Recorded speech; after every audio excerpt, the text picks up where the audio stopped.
Dans l'épisode de Demain nous appartient du vendredi 15 octobre 2021, Karim, Sami Garbi, a le sentiment de ne pas être une priorité pour Anna, Maud Baker, qui lui a annoncé vouloir se consacrer à sa carrière plutôt que d'avoir un enfant avec lui. Anna tente d'apaiser les choses, mais le policier est blessé et ne veut rien entendre. Plus tard, Anna rejoint Chloé, Ingrid Chauvin, pour un verre.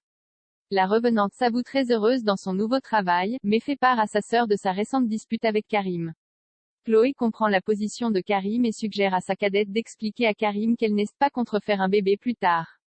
Problème, Anna n'est pas sûre que le bon moment arrive un jour. En fin de journée, la jeune femme rejoint Karim au Spoon. Elle tombe alors sur Jim Irving, un photographe reporté qu'elle admire énormément. Le courant passe bien entre elle et lui, mais l'arrivée de Karim coupe court à la discussion.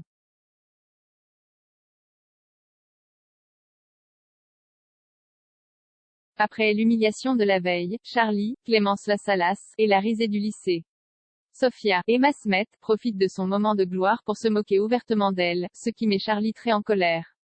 Déterminée, la jeune femme se tourne vers Nathan, Adrien Gabelet, et décide de distribuer des boissons gratuites aux étudiants pour tenter une ultime fois de repasser devant Sophia.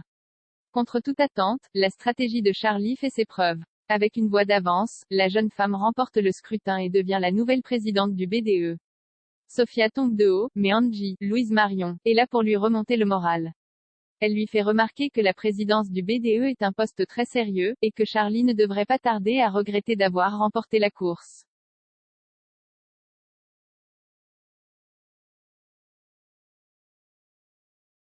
Samuel se rapproche de Victoire, Judith se fait enlever.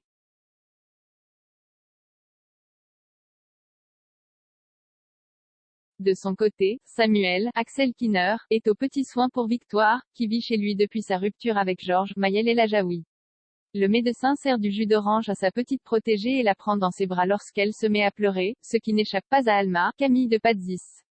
Inquiète, la jeune femme confronte son compagnon au sujet de Victoire. Surpris, Samuel lui promet que rien ne se passait entre lui et sa collègue, même s'il la trouve effectivement jolie.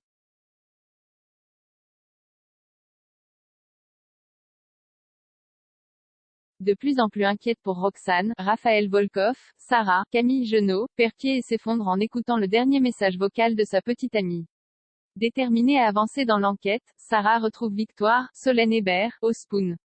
Les deux jeunes femmes se plongent dans les derniers dessins de Victoire et évoquent ses visions, juste au moment où Judith, Alice Varela, passe à côté d'elle.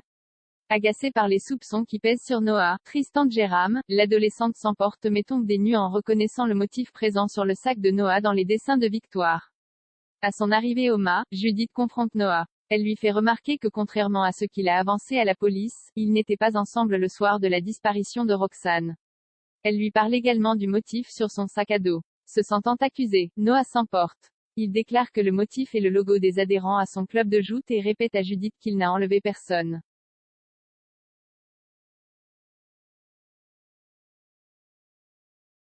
Plus tard, Yvan, Jean-Louis Tripp questionne Noah sur sa dispute avec Judith.